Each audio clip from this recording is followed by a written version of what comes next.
What's going on, everybody? Mike and Rico show. We've got a special treat for you guys today. Post Thanksgiving, post Gator game victory down in the swamp. We drained it. We drugged the dirty lizard out of there.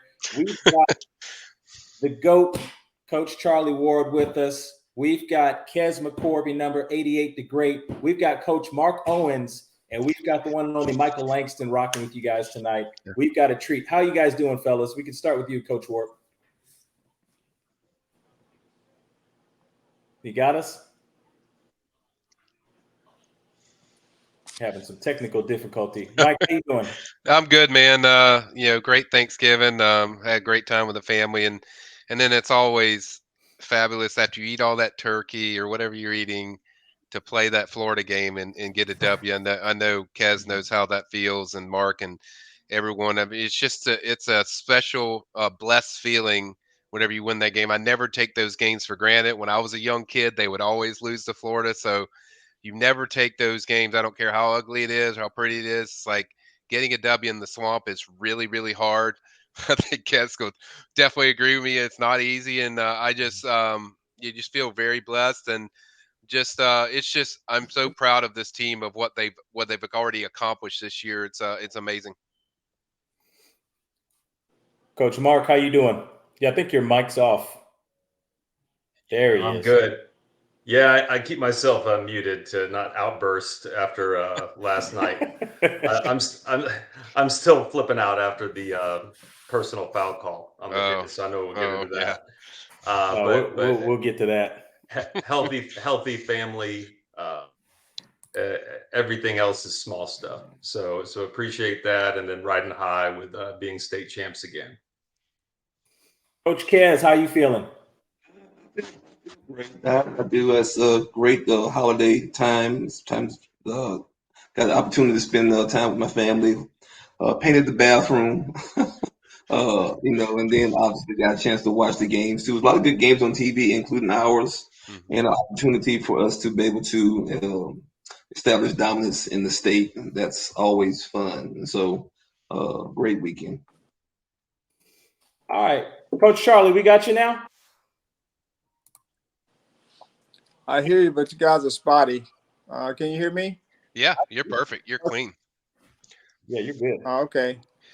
Uh, I think you were asking about the game and Yeah. Florida experience. Well, of course, we've had some great Florida memories during our time, and it was always encouraging, regardless of when we won or lost, because you know that there was going to be great, competitive spirit. The fans and everyone's going to be on top of their game. And, one of the things we always look forward to was trying to win that Gator head, which hmm has been circulating for quite some time now. Um, First time I think it might have been my freshman year when I saw the Gator head, but I'm sure it was before that. I was great to be able to see them carrying it around again this year because that means we won the game. Right. Talking about some of Is those this moments. a highlight? Yeah, let's. Getting nostalgic. Let's go and throw this one on.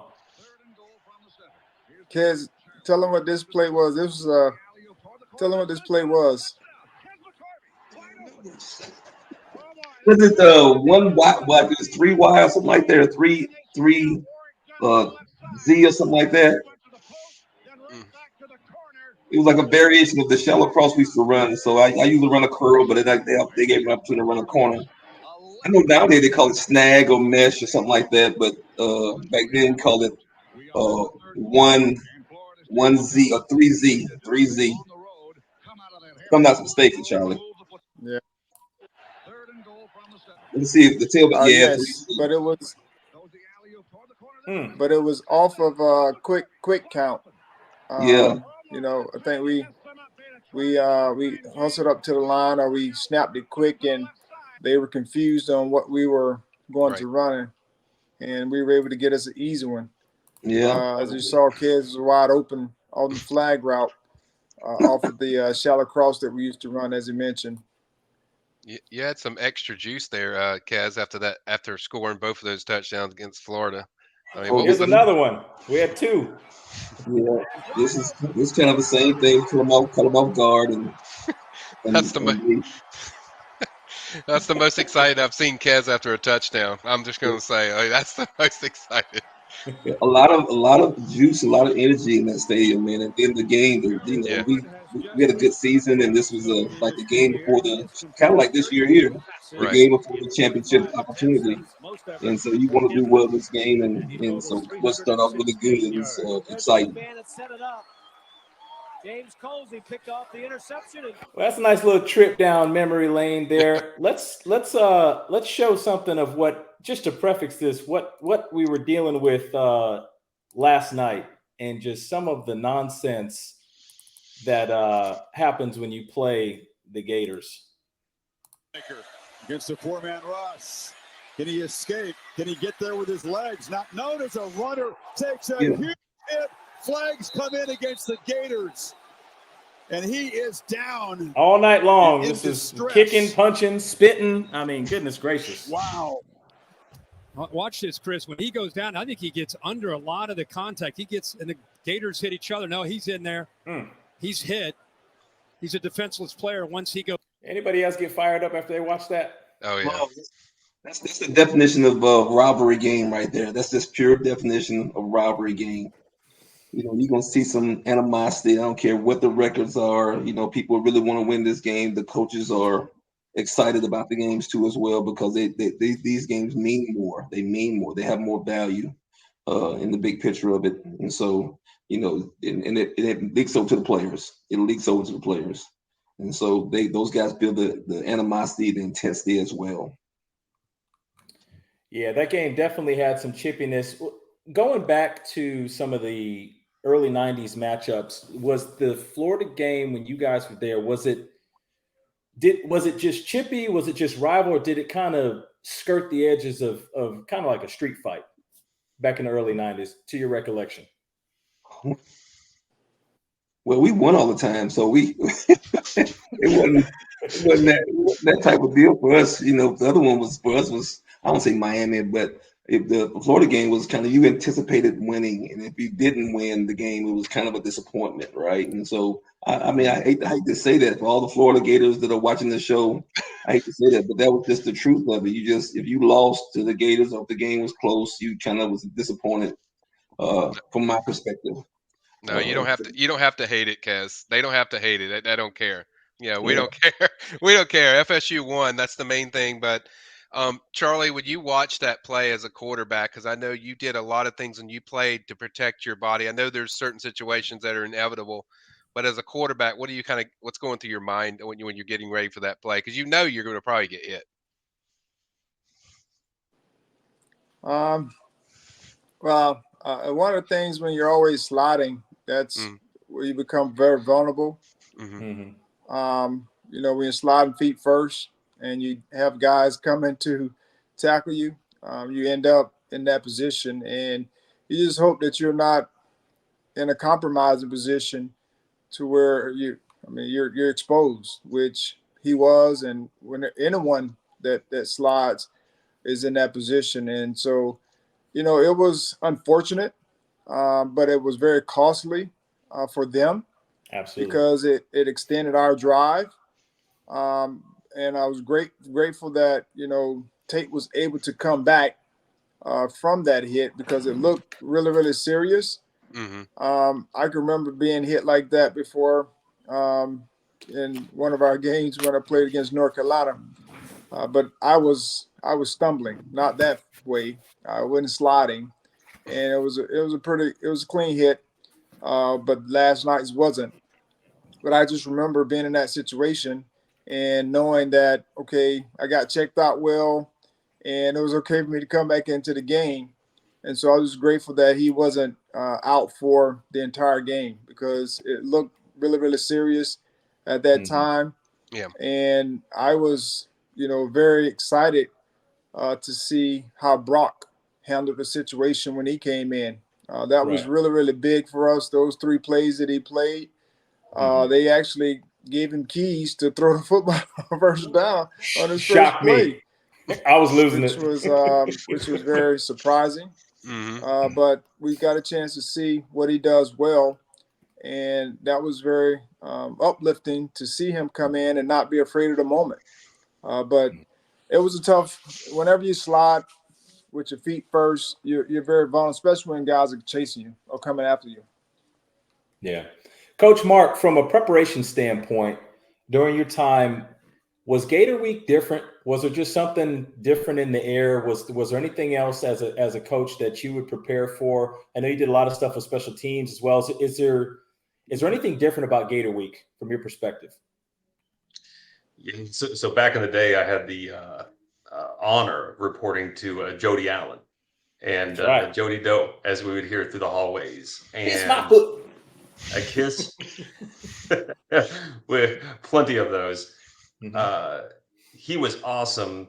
And I think this came down from Coach Bowden about what do you see? And especially with him juggling defensive ends and special teams, what do you see? And back then, we were competing in the Tebow days, and they were a force. So you're really trying to find any possible thing. And there were some really tough games we had in that time. So yeah, the preparation is definitely different. For me, I always felt like the rivalry from my perspective was deeper in some ways with the Hurricanes down there.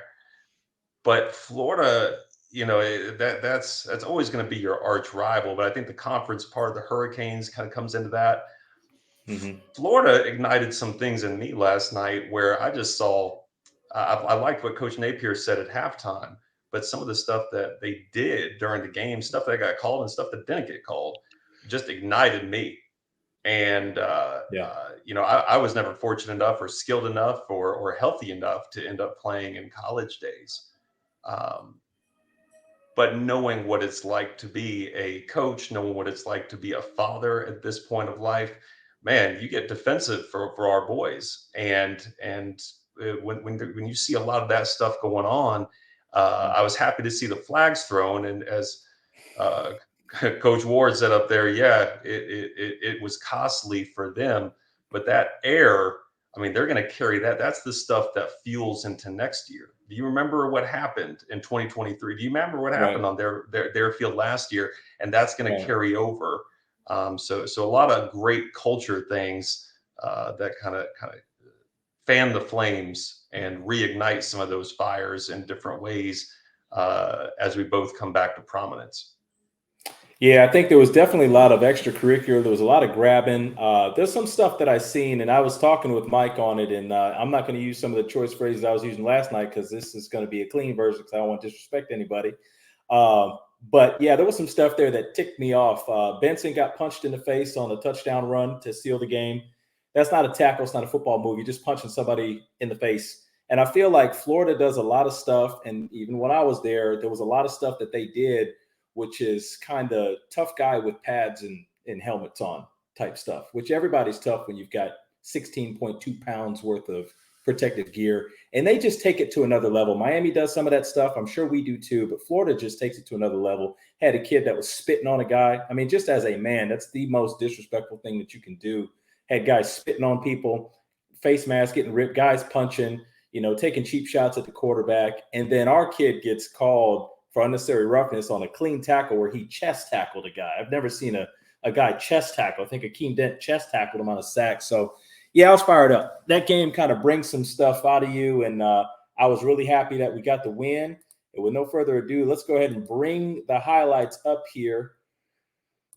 Drop it on in and kick it off, guys. Feel free to stop it. Of a perfect season for the Gators, arch rivals from Florida State. An old rivalry and a very high-impact chapter tonight in front of a packed house on a soggy evening in game. Kez, would you say this is one of the top venues in all of football to play in? Billy Napier just trying to get to 6-6. That's what makes it happen, right? The crowd.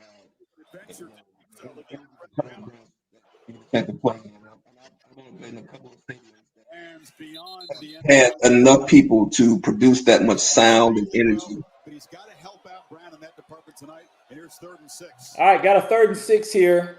Opening drive. Noles rush 4. Good production. Pass is caught over the middle on the first. We dropped something in the zone there because he is wide open.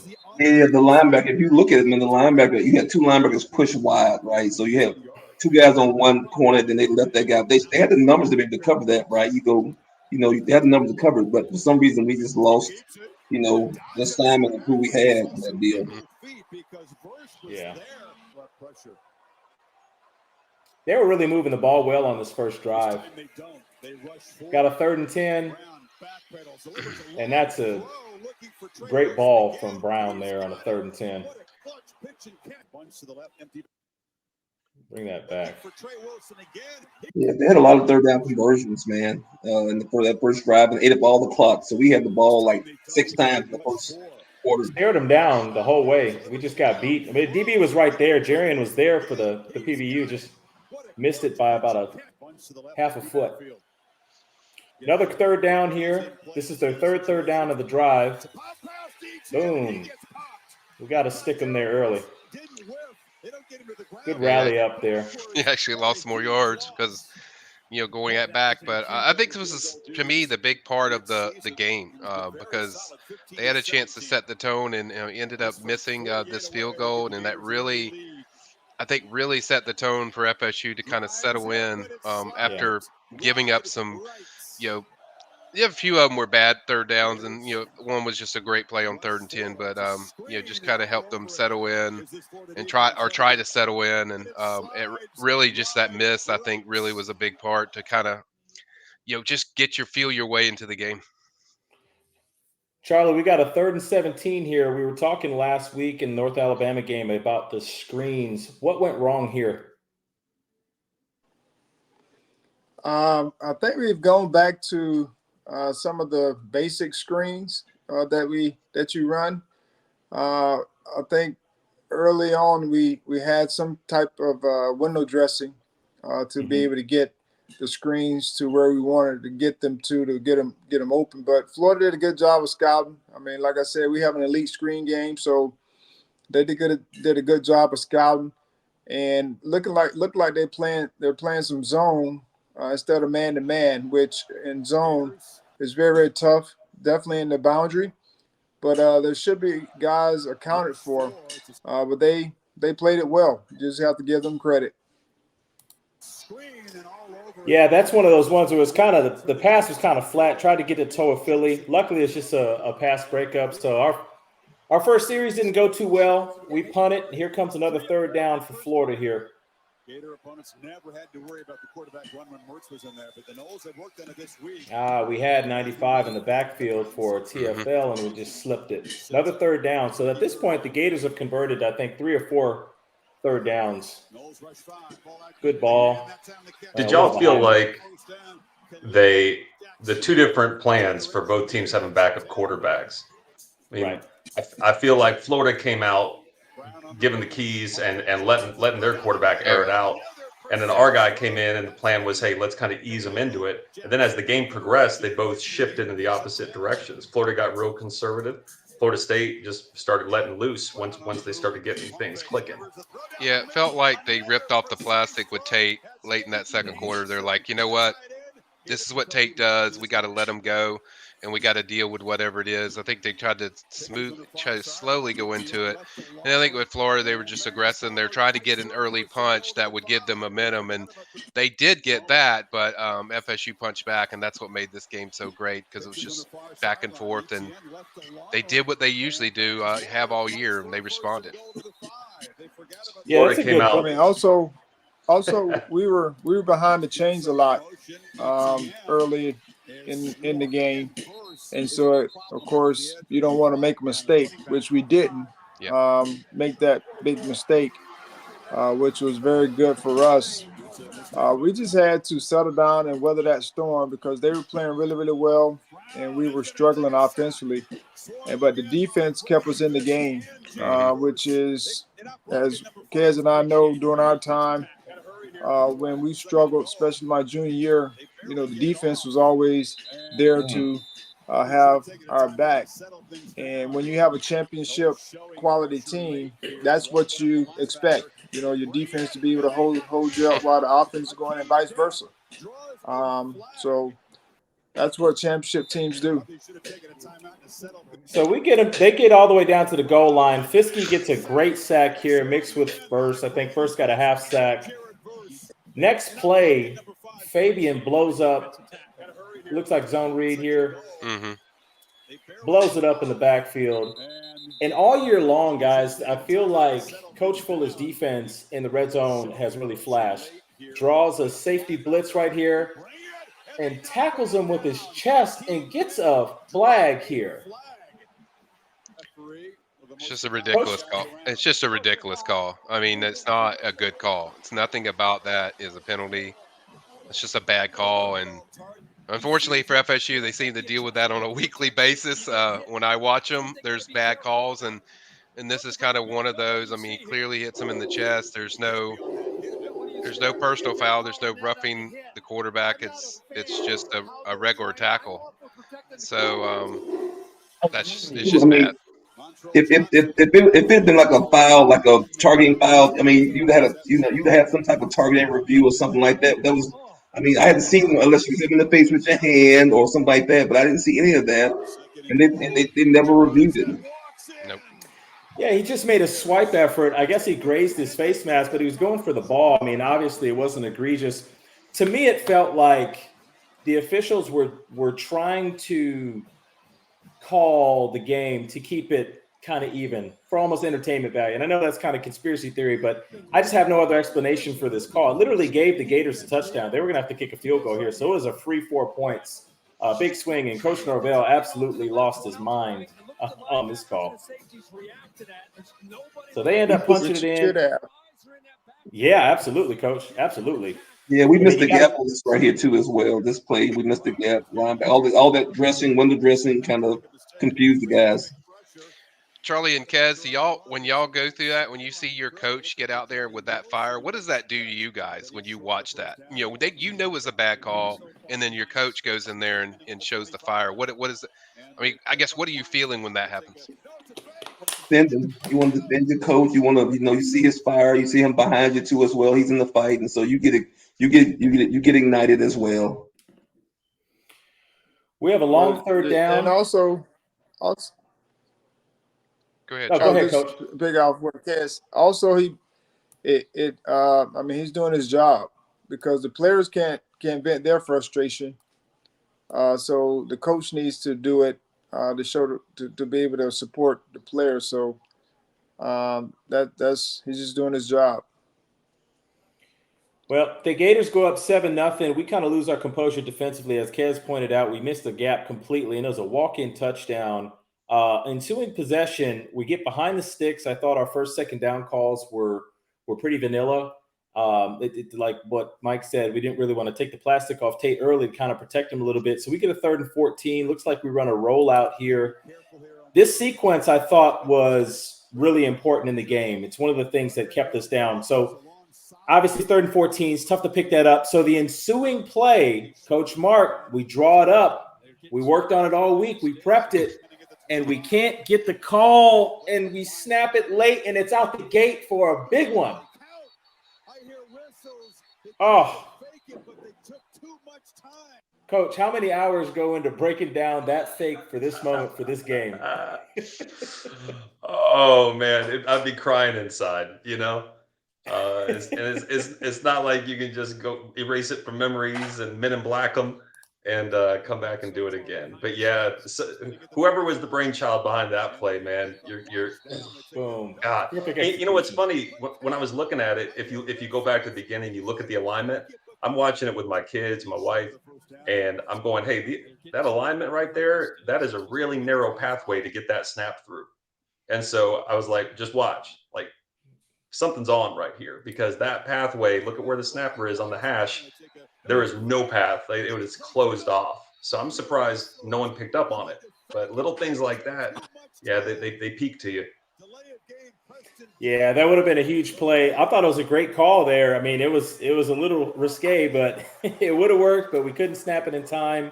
I felt like that clock was moving really quick too. I don't know if they were getting that ball set that quick or whatnot, but it felt like we were just really kind of rushing all the time. That's they showed the replay there. Would have been out the gate for about a 25, 30-yard gain.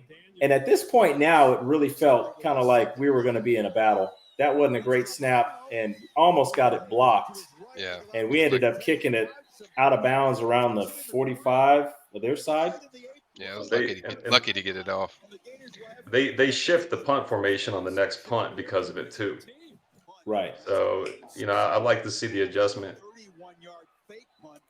Let's see, what do we do different here? All right, so what do we do different here, Coach? Is this the one they just rushed, or is this the? Yeah, this is the second one. This is after we didn't get the fake in time, so this is the secondary punt. Well, when they're looking at the count and we're more spread out here, look how many guys Florida's bringing compared to ours into block. I mean, if you count them off, we got 1, 2, 3, 4, 5, 6. They got 1, 2, 3, 4, 5, 6. Yeah, they know if he's going to, and they know if he's going to roll anywhere, he's going to roll right. So I think 22 on Florida, right there at the kind of edge there. I think he's the one who pressures, and think he's going to cut his angle short. So I've not watched the film in advance, but I think he's just going to go where the punter's going to be as opposed to where he's starting from. I don't know. Yep. Well, he also bobbled it. He also bobbled the snap. It was a little bit off. The snap was a little bit off, and he bobbled it, which gave this edge rusher the opportunity to be able to get as close as he did. They normally don't botch these punts. I mean, they've been pretty flawless all year. It's part of being on the road and things not going well, and this kind of stuff that kind of happens, and you have to weather. Yeah, if you're a good team. Yeah, you're flying high one week, and the next week, it duds out. So it's just part of it. Great run. He got shifty in the hole. That was a great side juke. Ended up getting back to the outside. Now we're in a little bit of trouble here, fellas. Another third down conversion. I don't think they got this one. No, they didn't get it. It was short. No. Okay, so we stop them here. Yep. Stop the bleeding. They get a field goal attempt. He pushed his first one. He kind of pushed this one, but it wasn't a far enough field goal. So they go up 10-0. I thought this was key, though. You get a bad punt, almost blocked. They get a short field. They come in. They get a big run to start the drive. We bow up. We stop them on third down. We force a field goal. So what could be a 14-point deficit is only 10. So now we get the ball back here. We'll see what we do. This has to be my bad. No, go ahead. 3rd and 8. Go ahead. No, this has to be a back shoulder throw. This has to be a back shoulder throw. Yeah, when I see Faze on the sideline, it looks like it's Faze on the sideline. I just don't run to the sideline. That's one of the things too as well.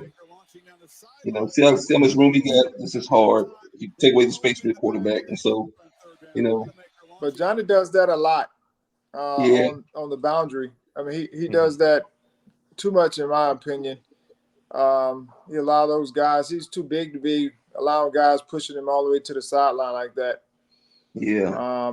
I'm sure that's something that they talk about in film session, but he still had corrected it. But to me, this should be a back shoulder throw where he throws it short so Johnny can at least stop and give himself a better chance to make that connection. But that they haven't probably – they may have worked on it in practice, but, they're accustomed to Jordan and him throwing a certain type of ball, and he understands it. So this is something they have to continue to work on. Yeah. I just Johnny, to me, I think he needs to get at least one pass interference per game, one pass interference per game. Him be physical enough to get up offensive pass interference. Look at this. This is how it was going for Florida, fellas, in this first half. Another great blitz draw by Coach Fuller. Again, it's Dent. He gets home, and then just a quacking duck flies in the air and finds a gator. I mean, this is the kind of half it was. Yeah. Hey, fun thing about this right here. Funny thing about it though is after a certain amount of plays right there, you get a chance to run through your first 15, 20 plays, right? And after that, man, you sell into your game plan. Your first 15 plays, man, is probably your new stuff, the exotic stuff, the stuff you practice the most. But after a while, it's you gotta settle in and play ball. All right, Coach Charlie, 3rd and 7. We're in the gun here. What are we looking for? What do you see at the line already? You're already showing some A-gap pressure. Well, I mean, you smelled blitz from the jump. I sat and watched this, just here a few minutes ago. I mean, I was watching it on my phone on our way back from Orlando. I just don't know. We don't have a hot read or a short route because he's holding the ball in his hand and doesn't look like there's anyone running a slant. The tight end runs out and he looks like he's running a go route. He doesn't have his head turned. And so I don't know where Tate is supposed to go with the football. One of the things you can think of is just throw it out of bounds when you feel all this heat. But the next thing is when you see it, you gotta eat it and don't make it worse. And I think that's the best situation because if he'd have tried to throw the football, that would have probably been a sack, a fumble. And instead of a 2-point, it would have been 7-point, depending upon, who falls on it. So I just thought, we didn't set him up for success with the routes or giving him an out. And he did the next best thing, which was just to eat it. Yeah, that was a tough call there, and it's absolutely a safety. We didn't get any Miami fortune there. They definitely called it, and yeah, it was great that he was able to just take it, not fumble it, and create it and compound the mistakes. So now we're down 12-0, and it's getting pretty tough. This is where the defense has really got to ball up. We get them again in a long down distance, get off the field there. We've had some trouble on 3rd down. We get them off there. And now it's really go time. Down 12-0. We have a possession before the half. We get the ball to start the half. And here's where we start cooking a little bit. Yeah, this is where you start seeing the release of the plastic. But guys, right before that though, that you showed that 3rd and 17. The play before that, Florida had not done any trick plays at this point. They were coming out and just kind of slinging it and doing their game plan. But then they got cute, and I don't know. It was without watching. It was like a double reverse. Yeah. Yes. It's like a double reverse with the flip back to Brown, and so and he's looking to air it out.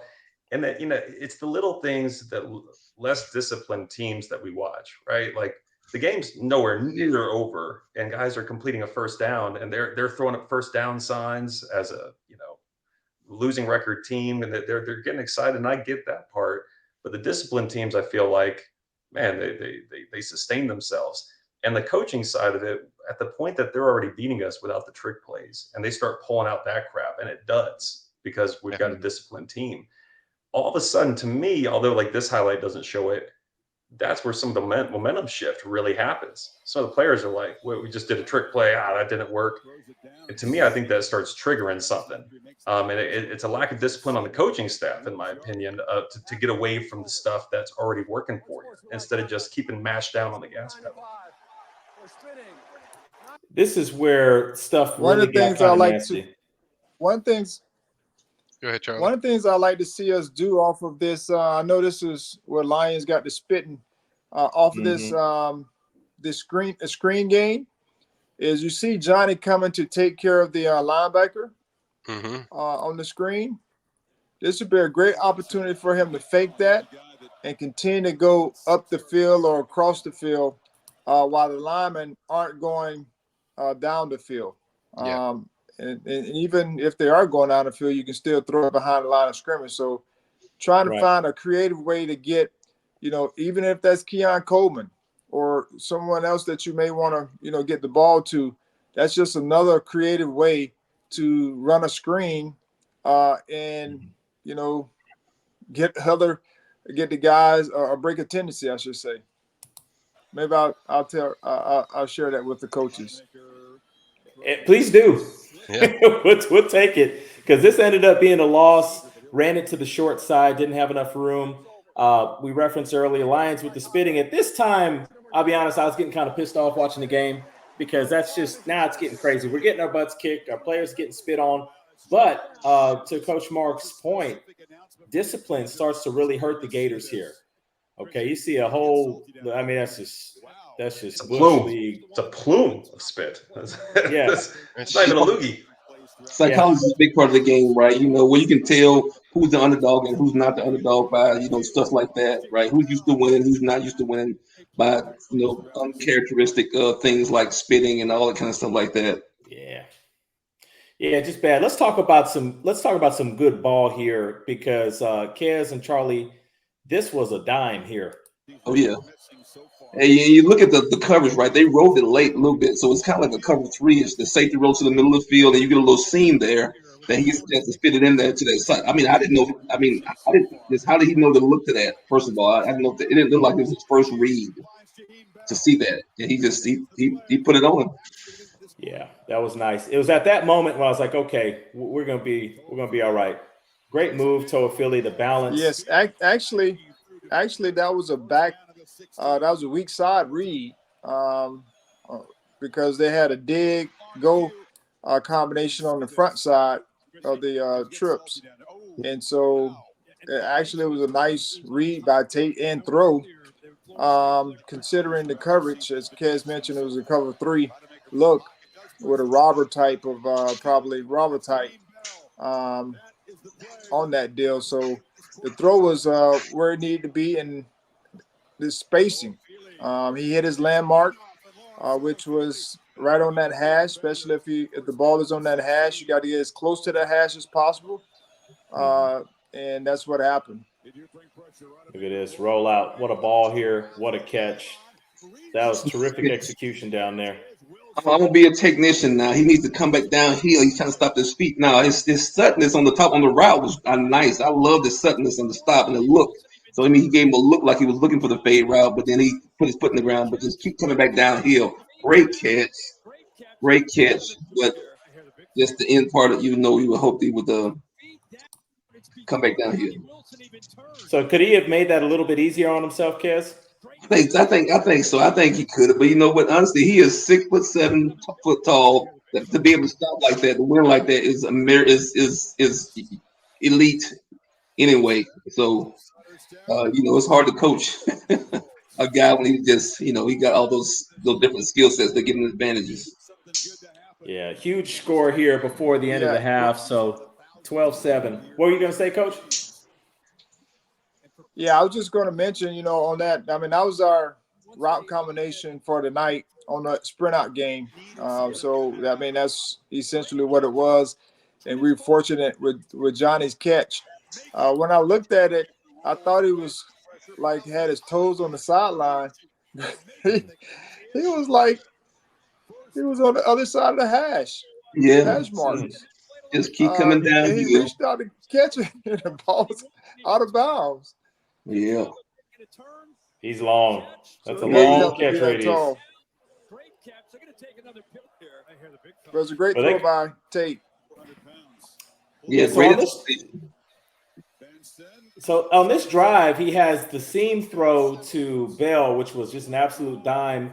Then the sprint out here, the rollout here with the sideline grab on 3rd and 9. I mean, that was tremendous execution. It was kind of at this point when you're like, okay, Tate hasn't had the best first half. We haven't had the best first half, but that was a confidence builder, I thought, execution-wise. And I even told Mike, I was like, we're going to win this football game now. We weathered the storm. The Gators threw everything, trick plays. They got all kind of stuff going in their direction, and we were able to weather it. And then I felt pretty confident at that point. And then this happened. Yeah. Yeah. You know what? Let me say this right here, too. I see number 12 in the game, but I know he's not one of the starters. And I'm thinking to myself, it's right for the half. Keep the starters on. And I'm not trying to judge this, though, but Coach, I'm just thinking, man, get your best guys out there in those clutch moments and to make that tackle. That's the only thing that stood out to me was just I saw number 12, and he's not the usual starter. And I'm thinking to myself, man, get your starters out there. Yep. Yeah, Conrad's been playing a lot of football. But luckily we got a holding call here. I mean, this was getting real scary. If they come back and answer with a touchdown, that takes all the momentum that we worked for a half to get to finally get. But no, I agree with you, Coach. Conrad's played a lot of football. He's made some plays, but he is a freshman. I just felt like our D-line kind of played patty cake on that play, and we just weren't aggressive. We didn't finish the half, and we got to understand. And so at this point here, George Jr. is doing some stuff with Verse. Punch him in the face. There we go. That wasn't called. They called holding there, but it's the kind of stuff the Gators were doing all half. I think we froze the kicker, and now he's attempting a 52-yarder, and it goes wide to the left, right as you're looking at it. Big play there. Coach Mark, what does a kick missed at the half do for special teams confidence? And does it affect your coaching and what you want to call going the rest of the game? I think the ideal situation is you trust guys and you instill trust in them and you let them know we're going to come right back to you. And that in a perfect world, that's what you do. But haven't done what I've done, a lot of what I look at, I'm looking at body language of guys going into the kick. And just in different work and different situations, being around some really high level kickers, many of them have the same advice, which is this, they somehow bring the game out of it and they remind themselves it's just a kick. That's all it is. It's just a kick. It's just a game.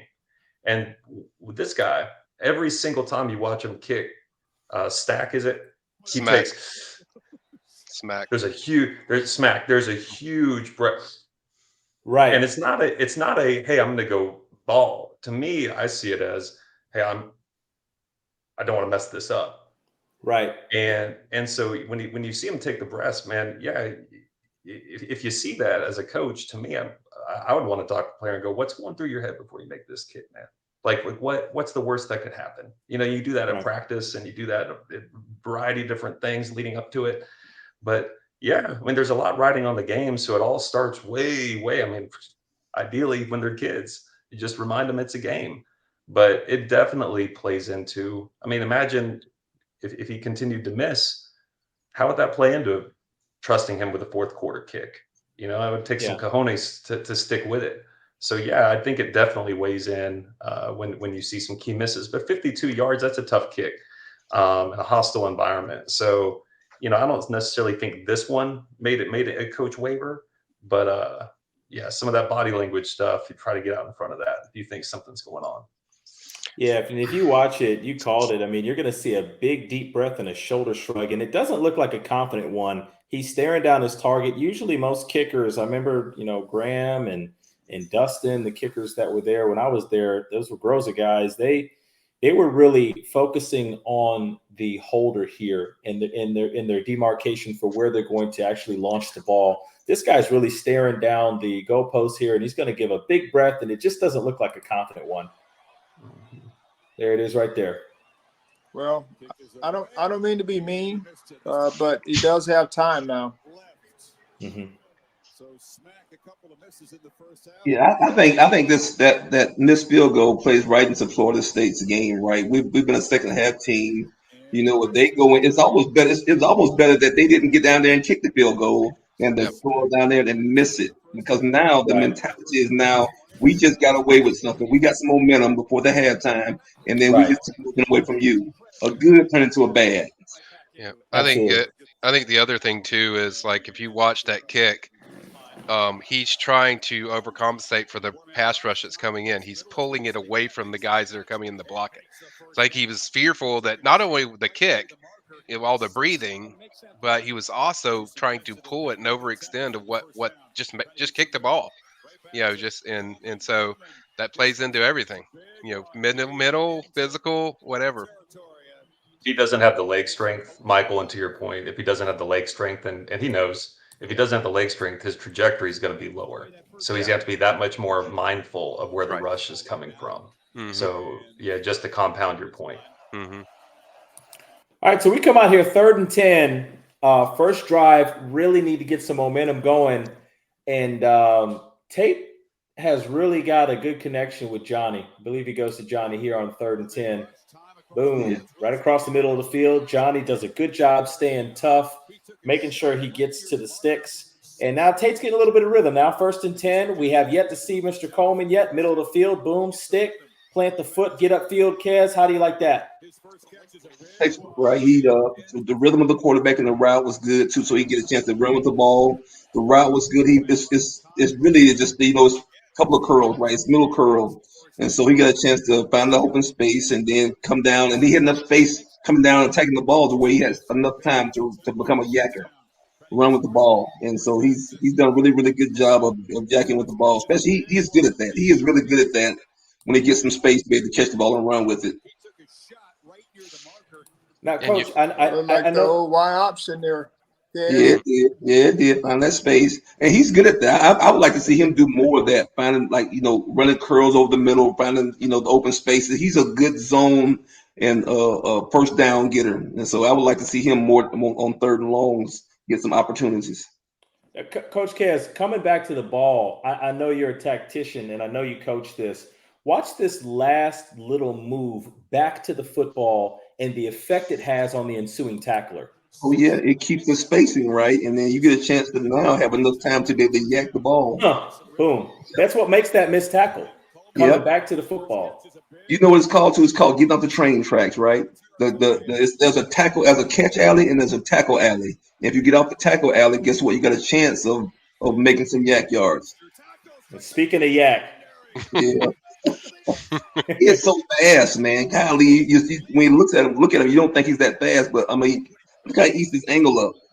Yeah, he's just a different type of running back. I mean, he's usually you see guys that stocky, they don't have like top end speed like that. Like just when they hit a gear, and he hits the gear, and so once he's getting full motion, you better be a grown man if you want to tackle him. You ain't gonna arm tackle that dude. Like he's just moving at such a high rate. His miles per hour, I think, on some touchdowns this year is like 21, which that's like burning, like sizzly burning. And then, as you see on that play, keeps his legs moving. Wish we had a running back here can break it down, but you see he gets through there, he gets through the lane, and good blocking, good sealing by the guys, and then the rest is just Trey doing it. And of course, the DB takes a terrible angle, and he just abuses him to the end zone. Yeah, just looking at this, well, this is definitely a run defense. This is a run defense that you want to run this football because they got two safeties, they got a light box, and we got them really outnumbered to one side, and we doubled up on their end and get our guard and center and backside guard and tackle up to where we can cut guys off. And this is all you need is a crease. We already hit that crease, and once he gets into that secondary, it's normally guys are standing flat-footed, and he's going full speed, and we get these kind of touchdowns or looks. Something that's super important here. He's free. This man's free. So I know when Coach Yak's coaching this handoff, you gotta get it and you gotta hit it because this guy's free and you can backside chase. This could easily be a TFL if Trey doesn't hit it, but he gets it and he hits it, and he better hit it because backside's coming chase down. He outruns that backside, and that's what springs the whole thing. Boom. Look at that. Look at 17 on the mic. When you take it back, 17 gets caught up.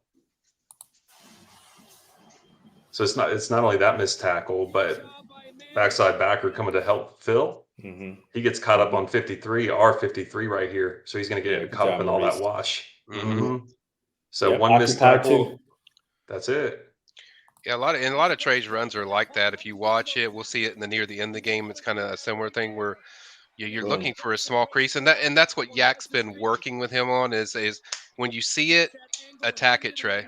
Like don't wait first to develop. It's gonna be there. Just trust where you're running. Trust your hole you're running it. Do you remember? Go ahead. Sorry. I said, do you remember that first play, that first stretch that they ran where he got the negative yardage, and he tried to bounce it outside? Right. This was the product of being coached up during the game. Trey, don't do that. Yep. Trey, hit it in there. Yep, and that's what they work on him all the time. I know that, and they do it consistently, and he's doing it more frequently where he doesn't do those pitter patty and pop it outside.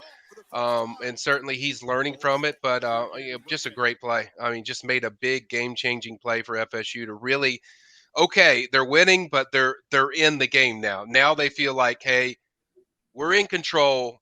Yeah, they might get the lead back, but we feel like we can take it and impose our will, because this is what FSU has done a lot of the season is the second half, they just take over. Yeah. We kick the ball back to him. We get Max Brown pinned into a 3rd and 12. And to your point, I think, Kez, you said this where they kind of went, and Coach Mark, you said this as well, where they went a little conservative with Max. But if you look at the execution on this throw here, this is a 3rd and 12. He hits Pearsall in the middle of the field. It's a big-time throw here on 3rd and 12. We brought some outside pressure and rushed him, and he stuck a dime. Well, actually, it wasn't the best throw. His receiver kind of helped bail him out. The ball was behind him, but he had some pressure. And if you're going to make a first down, this is where I'm hoping Keon can continue to help us. And I mean, he missed some opportunities, especially late. We ended up scoring anyway, but I think he missed some opportunities of being able to catch, some contested balls, which he's been doing all year. And we know he'll continue to do, but this is just a great catch by Pearsall. I mean, he's a great receiver, and that's what you need when you're struggling. Yep, another 3rd and 4 that's good here. Coverage as well. Yeah, we got a fingertip on it, but couldn't quite wrestle it out. This right here was a good play call, I thought, by the Gators. They had showed the zone read, and we didn't get too many pulls. This kid's definitely athletic enough to pull it. He pulls it there. Another 3rd and 7 here.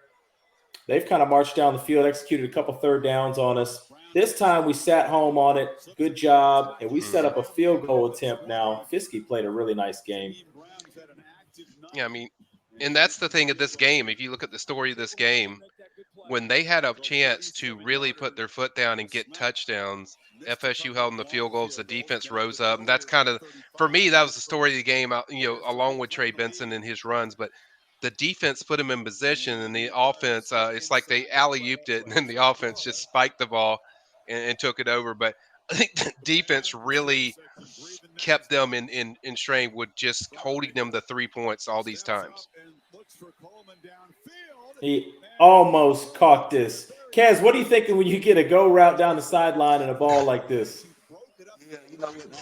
For him, just again, same thing. We just need to get more space. So he's closer to the sideline. To me, that's the quarterback space, and if you can say that for the quarterback, you have a better opportunity. This is the thing about him: he's going to make a majority of those catches. My goodness, he is good at that. I mean, legitimately, he is elite at jump balls, high point balls, stuff like that. But in that case, right there, he just had so much. He had so little sideline to make that play that it would have been a miracle. Charlie, I was just going to add to that, Charlie. When you're watching that throw, isn't the throw supposed to be on the far shoulder instead of when you watch where the ball lands? It's like on the left side where Keon just had to make a great play to even break it up. It seemed like. Yes, that again. I think this is one where he should just throw it short and allow him to come back and have it a jump ball in that area as opposed to trying to go through the DB. But to Kez's point, he does have to work to try to keep that sideline free to where he can throw it over his shoulder if he desires to do that. But it's hard to say because, I mean, being in that situation, you're just making the throw. And when you make the throw, you're hoping that you give your guy a chance to come up with the catch. And so we were fortunate here, but he almost made that catch. He did. Almost did. Unbelievable. He is elite. Yeah. It's amazing. We end up punting there. We got into some long down distance. Weren't able to capitalize there. And the game got really tight here. I mean, we're approaching the 4th quarter. We don't have the ball. 3rd and 14. Got to get him down. I'd like to see a tackle there by Malcolm Ray and not a shoulder bump. But, hey, we got him down. They're punting. Down 1 here. This game's getting tight. 3rd and 10. I mean, it's execution time at this point. 3rd and 10. He's on the move here, looking to create. And this has to throw it away. Yeah, they rolled the coverage over there and made it. We ran that play a couple of times in a row, right? We got 1 first down and we completed a couple balls in that same play. So they roll the coverage towards that formation. Good stuff here. This is where the Gators got really conservative, I think, to a fault. I thought Max Brown made some nice throws. He wasn't crazy loose with the ball. And then here's where the game changes. Yeah, There's that man. He just has natural stuff you can't teach. I mean, he almost broke this for a touchdown. Yeah. The guy doesn't get him from behind. He gets the edge. He's probably gone.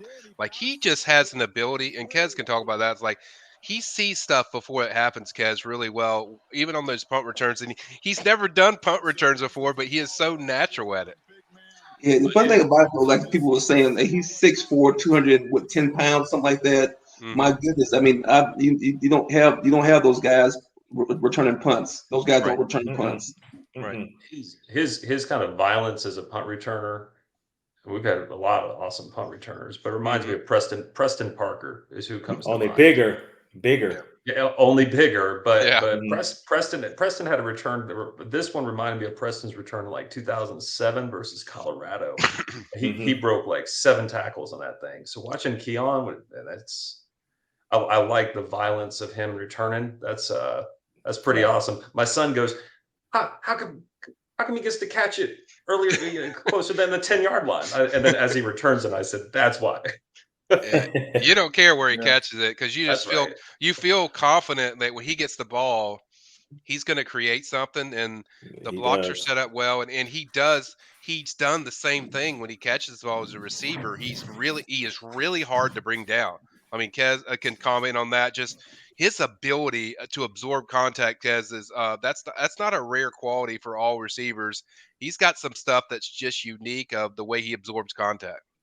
Yeah, I think him and Johnny are just so big. If they get going downhill, it's impossible. I mean, you're going to shoot their legs. I mean, you don't see him 6 and Johnny. Those guys, you don't hit them up high. You hit them at the ankles, and so you try to chop them because they're so big. You hurt yourself. Yeah, but we end up getting the ball. Go ahead, Coach. I just want to point out, the blocking for that return. Mm-hmm. Of course, Keon makes his moves and does his thing. But, one of the things that I've noticed is a lot of times when I go to practice, and I'm sure Kez sees this all the time, they practice blocking. Like all these special teams, they practice this every single day. Mm-hmm. And so it's just great to be able to see what work, comes to or equates to when you put the time and energy into it. So I'm happy for those guys as well for executing. Yeah, and that's a big thing for Mike. When Mike came here, that was his kind of elite thing that he felt good about. His special teams, really good special teams. You go all the way back to Memphis. They scored a lot of points off special teams and turnovers, forcing turnovers, kick returns, punt returns. You see a lot of his kids in the league that are already there. They're really good players, but they're also very good on special teams. So Mike takes a special, really pride in what they do on special teams. So we end up coming down off that big return. Tried to run it with Benson on the inside. Looks like we tried to go to the right guard, maybe A gap. Didn't quite work out. Big boy for Florida, number 21, the 420-pound tackle, eats it up. So we've got a huge fourth quarter, 4th and 3. I mean, this is a big-time field goal. This will be about, 51 yards, Coach Mark, as it stands. So we really need to, pick this up. They didn't feel comfortable kicking. We end up going for it. See what we got. Yeah. So quick, Kez, this is what I was talking about. Yeah. The goal line. Yeah, hot. It's a hot right here. Great catch. They call slants. They called it slants. There should be an automatic check. Like, just if they see an all-out blitz, which they did again, we got to win. Like, there has to be someone that's running a short route that can win. And this was the best throw. And you got to trust your guys going to catch, tough contested catch. And Zakai did a great job of getting the separation needed. And he made a tough catch. Yeah. He has a knack for that stuff. He was like that last year. And that's a lot of trust, guys, on a coach on a 4th and 2 to trust a backup quarterback. The guy's coming in.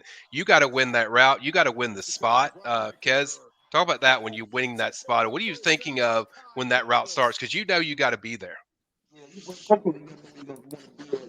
Inside, it's zero coverage. The safety's coming down. You're one-on-one. This guy, you got to look at the leverage first. Is he inside? Is he outside? Is he head up?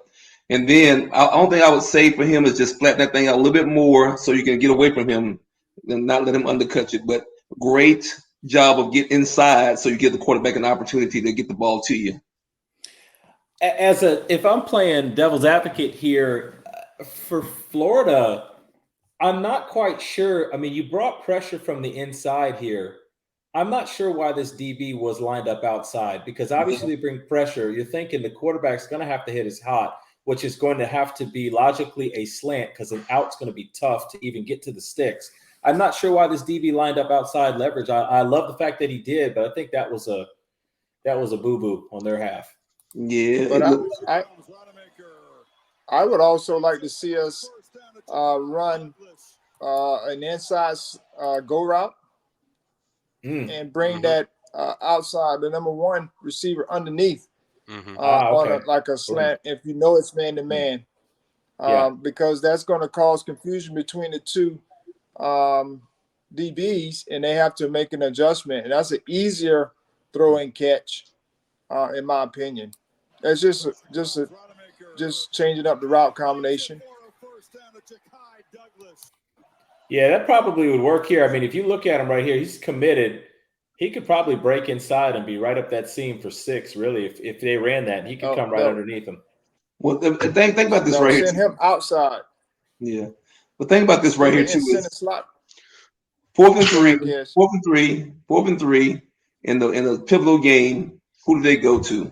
Right? You got this play call, this zero coverage right here. You got matchup all across the board right here, and you choose Ja'Kai Douglas.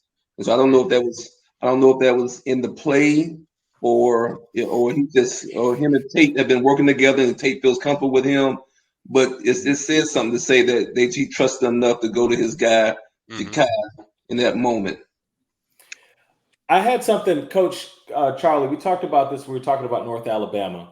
And I'd love to hear your take on this as a quarterback, and then Kez, conversely, as a wide receiver. We talked about Jordan. I've got Jordan about 6'6". Tate's about 6'4".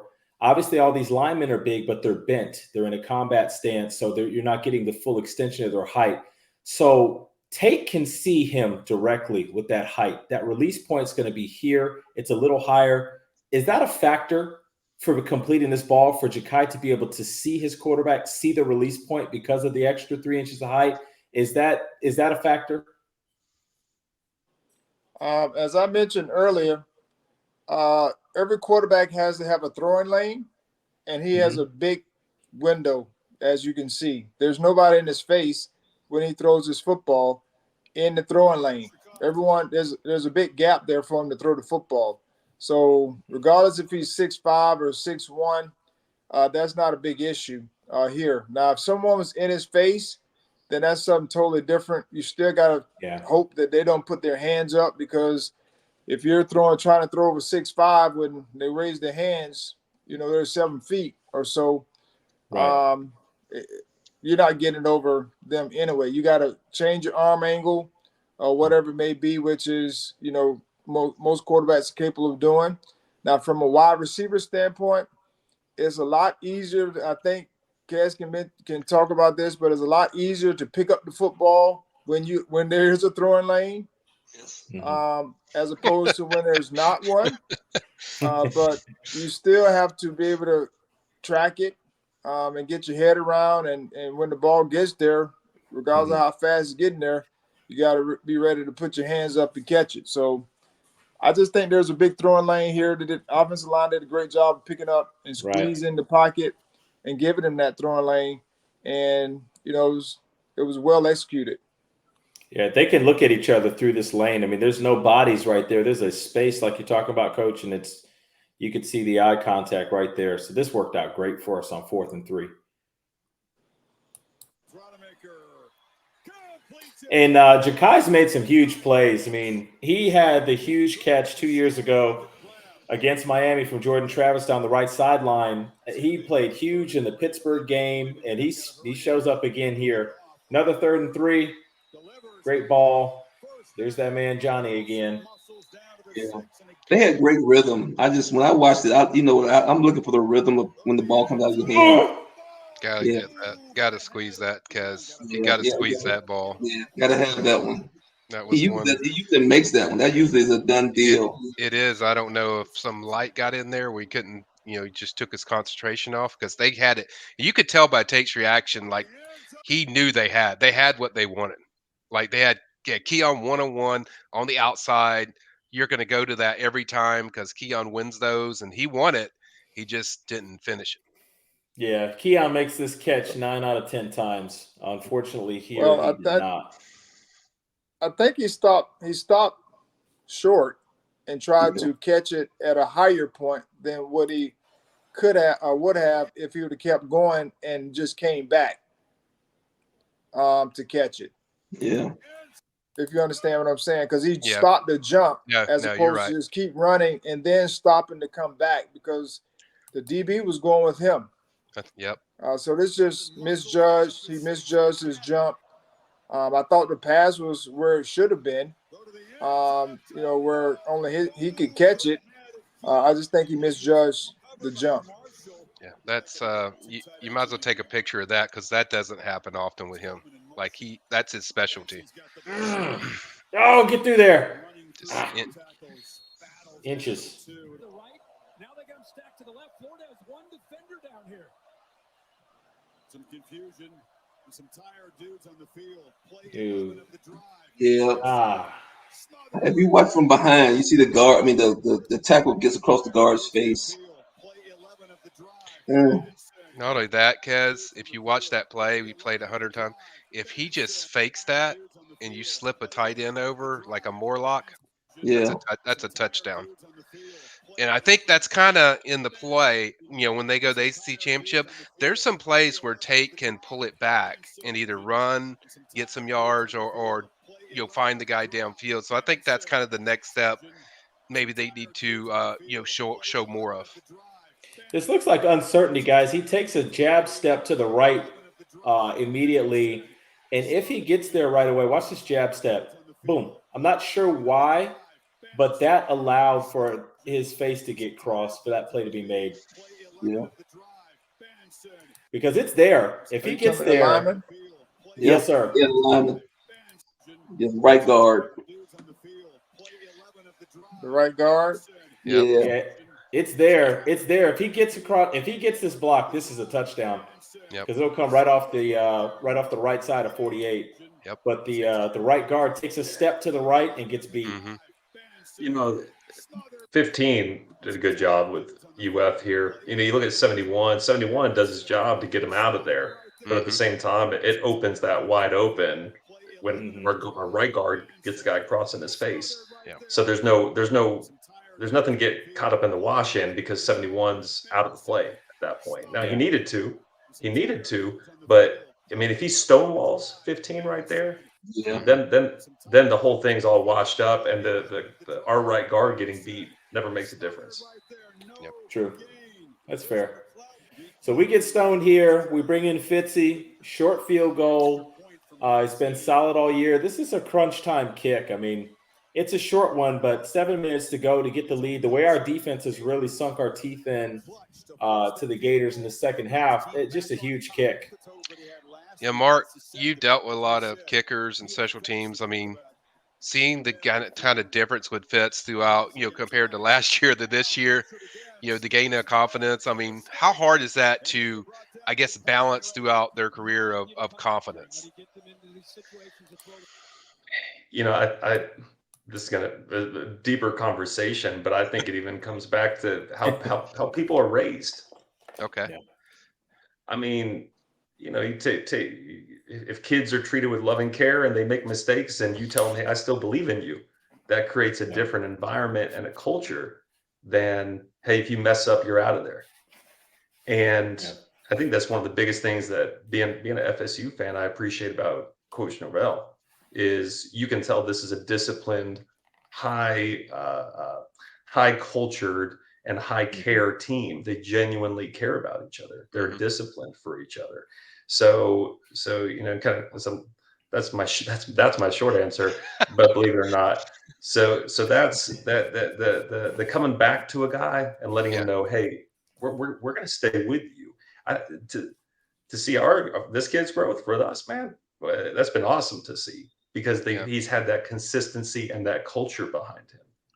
Yeah, and he had plenty of times where he could have last year said, hey, our kicker's got to make the kick. And he would always take the pressure off Ryan, say, no, I trust our kicker. He's really good. And you saw Ryan figure it out late in the season and then win the game against Oklahoma in the bowl game. So I think, to your point, it's kind of, there's accountability, but there's accountability. You can have accountability without, damaging the relationships where their confidence. And Mike does a really good job of just understanding it's a team thing. If we fail, we fail together. If we succeed, we succeed together. He does motivation, but he also he knows how to let the players figure it out. I mean, an offensive lineman's going to have their fair share of getting beat during a game, right? And it's not going to be so on the forefront as a kicker missing a kick. So if you let a kicker know, hey, you're not going to be 100%, just like an offensive lineman or a tight end, Keon drops a ball, you're going to miss a kick or two, but that's okay. Like we trust in you in the long haul, so we're coming right back to you. Yep. Yeah, that's all good points. And to that, Fitzgerald changed his routine. I think he was working with one of our previous kickers, and I think he went from a 2-step to a 3-step, and then he went back to a 2-step. And since then, he's really been money. Drills a big kick here. We kick the ball back off to the Gators now. It's 17-15, 3rd and 16. Let's see what Coach Fuller draws up. Base coverage. D-line get there. Good pursuit. Peyton gets him down. Huge sack. Yeah, Peyton's really good. Peyton's really good at finishing those sacks. If you watch a lot of these other guys, get them off balance, and then he's got such great length that he just finishes. We get the call. Thank goodness. Yeah, I mean, he's holding Keon the whole route down, and then Keon pushed him off to get off of him. I know the announcers were like, well, they could have called offense. Yeah, the guy's grabbing him. He's just trying to get him off of him. So it could go either way, but fortunately for FSU, they got that call. And after the personal foul call, I think FSU felt like they deserve a few. Yeah. There's that hit again, Charlie. That was a big moment. To your point, I mean, it gave us 15 yards and a first down. Tate kind of took a nasty one for the team. Yeah, I'm glad it wasn't, something that took him out for longer time. But one of the things that you also have to be mindful of is we didn't get a penalty on top of that. Yeah. Meaning they came to his defense without getting a personal foul penalty. Because most times when you have a hit like that, especially on the quarterback, someone gets offended. That's just a natural deal. And they'll go and, shove the guy or person that did it. And then we compound that with, we get the penalty for us, and then we compound it by giving the penalty back. So it was very good on our part. They did go and show that they were displeased with the hit without getting a personal foul or penalty call. Yeah, so we bring in. Coach, go ahead. Well, I was just saying, to that point, on a smaller scale, on a non-targeting personal foul, but the spitting earlier, you didn't see. I mean, our guys were all throwing their hands up, but no one went to create a physical altercation and get a penalty back. And it just screams to me, in all the best ways, disciplined team. Yep. Disciplined team. So that was awesome to see. Yeah, it's a lot of what Mike teaches, Mark. I mean, unselfishness. We saw that last year. I think one year they were playing Miami. I think it was last year, and Deuce Spann gets a stupid unsportsmanlike conduct penalty, and it's like they're killing him, but it's not about what the score is. It's about the moment. And so Mike is really, he works on these guys consistently of staying focused and disciplined. And I think those moments are why, they're 12-0 and they're in a position they are. And going back to that point, if you remember in the first quarter, there was no flag called, but Jared Verse got into it with Lyman. Lyman, punched him in the face, and Jared Verse kind of just put his hands up. And to close this game, Verse got the last laugh, ended up with 2.5 sacks. But that's just the discipline you guys have been talking about, and that's the difference between a 9-3 football team and an 11-1 or 12-0 football team, really, with talent equated. So they show great discipline all the way around. Great point, Charlie. We end up getting a true freshman in here, and I know you talked about it, Charlie, about just the execution, being able to be a true freshman. Yeah, you got to get the snap off, you got to get the team on time, you got to execute, and we end up getting an offsides call here, and it was huge because things didn't completely fall apart when Brock Glenn came in. I mean, they ran some very simple plays where he didn't have to navigate or read anything outside of the just the rollout. But that was a very simple play that I'm sure they had in the game plan for everyone that was in the game. And he was throwing on the run probably to the outside receiver where he could see it. And then the next couple of plays, was a straight run, like for him. So he didn't have to worry about if he was going to give it, or he didn't have to read anything. He just knew he was going to make the fake, and he was going to run. And so I thought they did a smart job of just giving him some easy plays to be able to do it. I like to see him get a few plays here and there, especially short yardage, where we can use him as a decoy of a runner or give him an opportunity to run. Now that Travis is down, and we can run him or at least have him as a threat. Right. Even though Tate, I do believe, would probably be a better threat because they don't expect him to run, because he could have pulled a few the other night and he chose to give it. And when you're running free like that, I mean, it's just a matter of running and getting down. I mean, he just got hit, but it probably won't be as many people around the collision with him pulling off of those inside zone reads or whatever read they may have in the run game. Yeah, and I think that second down play we saw that Rico played, I think it's almost similar to the one he ran against North Alabama that he scored on, except this time he's going to the outside, not the inside. If you watch a lot of the play, it's kind of the similar set. So you have to run stuff. I agree with Charlie. Like you can draw up some plays. This guy is a very good athlete, a very good runner. Like he's a pure runner. So I think you can certainly add up some things and put some stuff in, because people don't know if you're going to throw or run with him when you have him in the game. So you have to defend a lot of things. So that's a good point by Charlie. This is Travis in the game to help stabilize the run game with his ability to run, and so this was a win for us to be able to establish a good running game without having to depend on Travis. Right. And then this is the winning run, Rico. This is the one. If you watch, they pointed out when they slowed it down, the safety's coming over, and Trey does what he does, gets through that way, but he trusts the blocks, right, Kez? He's trusting the blocks. He's going right in there. Don't worry, it's going to be open, Trey. Just take it. Yeah, we win right here at initial point of attack. We're coming down here scraping. We're climbing to get this backer, and then we've got a releaser coming here, and Trey goes to the side and just gets shifty. Right there, in. But the great thing about this run is we got a hat on a hat. Like everyone's accounted for except for the guy that he had to block. I mean, had to stiff arm here at the point of attack, right? Want to see across the line of scrimmage.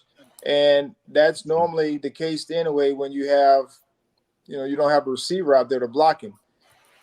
So the running back is going to have to make one guy miss. I mean, that's just, if you're going to score or have a big play, you got to one guy miss. I know Coach Sexton used to talk about that all the time as a running backs coach.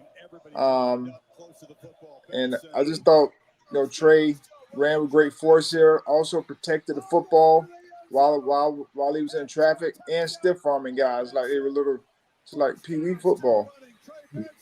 I mean, there was some really good double teams to it there too as well. You got a chance to hold your double teams and get some good push at the front line of scrimmage. When you can do that, it makes it hard on the linebackers, and then it makes it hard on the secondary. If your defensive tackle's getting pushed back into the linebackers' lap, it makes it hard on everybody. And so for a guy like Trey, especially if he can be very patient, that's gonna be great for him because he's so powerful when he gets downfield anyway. And so I just thought that was the best job of just holding double teams and getting pushed up to the linebackers by those interior linemen.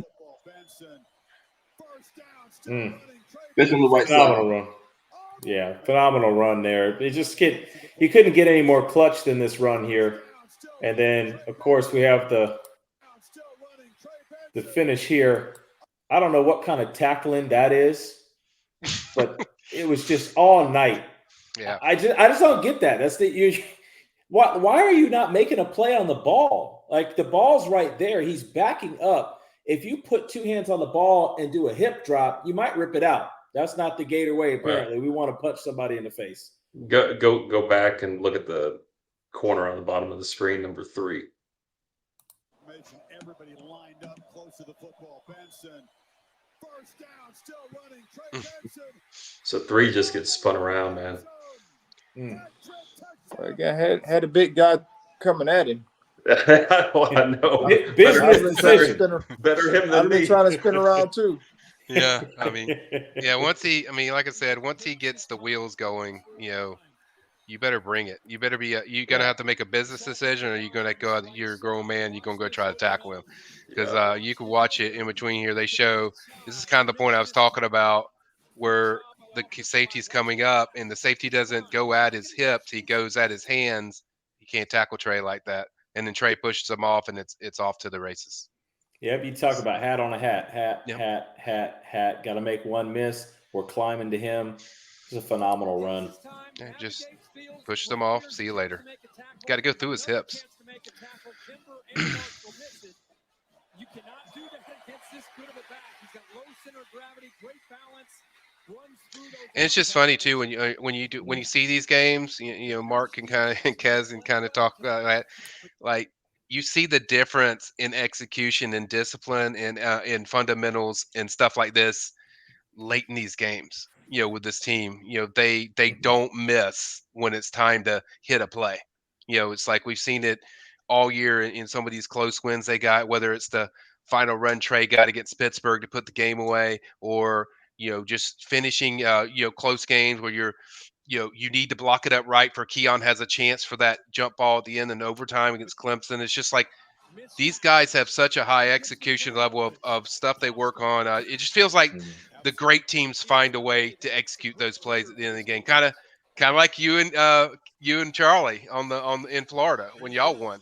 Just execution plays. It's like the great teams seem to show it, and it just shows to me about this team when I watch them. The execution level is so high. I just think about football too, most teams as opposed to win games. They lose them by, not being disciplined enough, not being a teammate enough. Yeah. You lose games more than you win games. And our team has coach has done a really good job of having our guys learn how to play and sacrifice for the greater good. And so those are things that you have to do as a team, because you're going to have teams that are not very good, like Florida. Let me say that out loud. Not like Florida, that are going to take opportunities to goad you into doing dumb stuff, right? And if you don't realize that you have a bigger goal, then you'll jump right into that, the fire with those guys and burn yourself up too as well. And so I think it's just great that he got our guys to be able to think big picture, to understand that we have something bigger that we're shooting for, as opposed to getting us an extra licking on a defensive player or offensive player. Yeah, I mean, when you flash back to when it's 12-0 coming off the safety, you didn't see finger pointing on the sidelines. The defense rolled out there, they stacked it up. Offense came out right after that and put a 90-play drive up. Like, I've been really impressed with Tate. he didn't blink. No. The close-ups of the face, and he wasn't like all headlights. He's pretty even keel the whole time. Yeah. And that was really impressive, man. Just something to really admire about that. And I think that speaks to Coach Norvell of just kind of like, hey, just keep doing what you're doing, and cream rises to the top. And if you just keep doing what you're doing, just trust by the end it's going to work out. And it seems the players have really adopted the mindset. Yeah, especially with a guy like Tate. I mean, this is a guy that this guy could have left like along all the transfer portal stuff. This guy that could have left, and he stuck with it. He knew that this is the coach I want to be coached by. There's a connection there, and he knew. We didn't know this was going to happen because nobody expected that situation happened in North Alabama game, but you could see this guy's very comfortable in the setting. You saw it when he came in against Louisville in the the game on the road, and it's like he was like that when I watched him when I scouted him when he was in 10th grade at Valdosta. He was like he's a very stoic kid. He certainly got great arm talent. He could see the field really well, but at the same time, the mental part of the game as a quarterback, you got to be ready, and he has that. And they've just adopted a connection of, no matter what the score is or the game, I'm going to keep doing my job. No matter what, I'm going to do what I got to do, my job. We're going to keep grinding in some way. And I think their feeling is, in some way, we're going to find a way to win. We're going to do whatever it takes to get the job done. Yeah, after all the transgressions throughout the game, you've got spitting, you've got late hits, you've got several punches thrown. I know verse 8-1 in the first quarter. This was enjoyable to watch because we just said, you know what, we're going to let the pads do the talking in between the white lines, in between the whistles. And this was a great way to finish. It's 3rd and 19 here. The Gators are down 9. They really need to push the ball quickly and get a score. And Verse just shuts the door here. Great pursuit. Get the ball out. That's a fumble. It sets up a 4th and 17. And the defense just really finished there with several sacks. There's a 4th and 20. And Deloach says, give me that. Good night. Was it the play before, the two plays before this, where Verse put that tackle straight back into Brown? Yeah. Yes. Yeah. It was the first play. It was the opening play. They're actually talking about him, and it was, I haven't seen that before in a while, at least in a long time. And he literally drove the guy so far that he just almost, he's essentially tackling his quarterback, his own quarterback with his own guy. If this, that was an impressive thing of talent, obviously leverage, and then also power. It reminded me of the Derwin James play several years ago where Derwin kind of one arm that tackle and just yeeted him.